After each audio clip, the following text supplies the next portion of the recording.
Hello there, and welcome to day 17 of our devotion. So far, I have been blessed. I hope you have been blessed too. And I hope you're sharing these things with your friends and family. We're doing this book by A.T. Jones and E.J. Waggoner. Give us this day our daily good news. And today it says, there is no room for boasting. There is no room for boasting. And our key text comes from 1 Corinthians 10, verse 11 and 12. And this is what it says. All these things happened to them as examples, and they were written for our admonition, on whom the ends of the ages have come.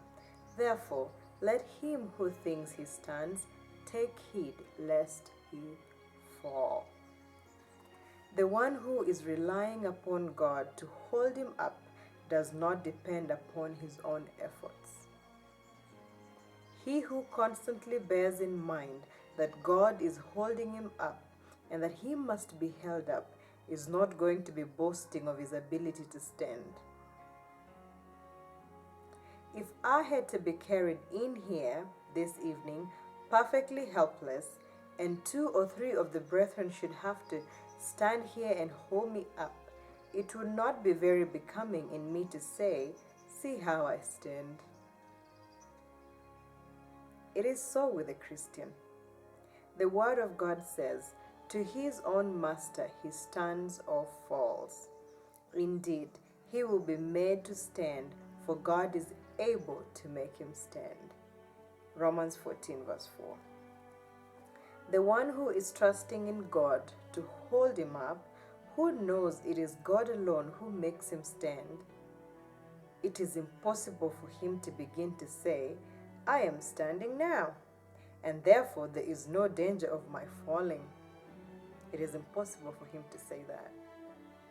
When he takes himself out of the Lord's hand and begins to try to hold himself up and then boasts that he can stand, it is then that there is not only danger, but he has already fallen.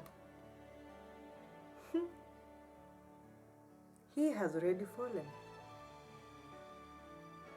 He takes himself out of God's hand and he is bound to fall.